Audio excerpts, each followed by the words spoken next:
अफ़गानिस्तान में गुरुद्वारे और सिखों पर हो रहे हमले के बारे में बोलने के लिए खड़ा हुआ हूँ। ये एक ऐसा मुद्दा है जिसने न केवल दुनिया के किसी भी कोने में रहने वाले हर सिख की भावना को आहत किया है, बल्कि ये एक सिख होने की पहचान पर हमला है।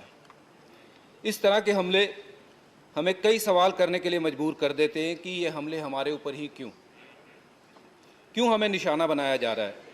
दुनिया भर में गुरुद्वारे, चाहे वो कोविड के दौरान या गुरुद्वारे ही नहीं थे, वो भोजन और हर तरीके की चीज़, ऑक्सीजन को लेकर के उन्होंने हर तरीके की चीज़ लोगों के लिए उपलब्ध की थी।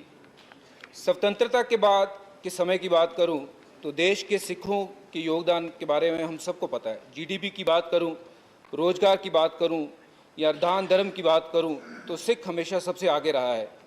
सिख समुदाय भारत और अन्य देशों के बीच संबंधों में एक मजबूत कड़ी रहा है। वो अपने साहस, पराक्रम और कड़ी मेहनत के लिए जाने जाते हैं। और ये सब होने के बावजूद हमारे साथ ऐसा सलूक क्यों? 18 जून को काबुल में गुरुद्वारा दशमेश पिता गुरु गोबिंद सिंह करता पवन में कई धमाके हुए। परिसर की ओर जाने वाले किले और दरवाजे के बाहर उग्रवादियों ने गोलियां चला दी, जिसमें 2 लोगों की मृत्यु हुई और कई घायल हुए। 25 मार्च 2020 को आईएस के बंदूकधारियों ने आत्मघाती हमलावरों ने काबुल के गुरुद्वारों पर राय साहिब पर हमला किया।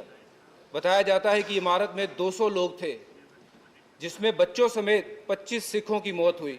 राय साहिब गुरुद्वारा हमले में मारे जाने वाले जो लोग थे, उनके अंतिम संस्कार के अगले दिन फिर और एक हमला हुआ। 2018 में एक आत्मघाती हमलावर के पूर्वी शहर जलालाबाद में एक सभा पर हमला किया गया। उसके बाद सर, मैं आपको बताना चाहता हूं कि अफ़गानिस्तान कभी हज़ारों सिखों और हिंदुओं का घर था, लेकिन दर्शकों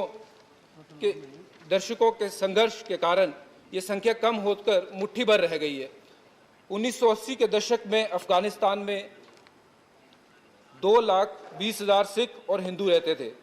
1990 के दशक की शुरुआत में ये आंकड़ा गिरकर 15,000 और 2016 में गिरकर 1,350 हो गया है। जलालाबाद के हमले के समय 1,500 सिख थे। अब उसके बाद लोगों ने ये सोचा कि हम यहाँ नहीं रह सकते। तालिबान के सत्ता में लौटने से 300 लोग और कम हो गए, 300 सिख और कम हो गए हैं। अब केवल वहाँ पे 150 के आसपास।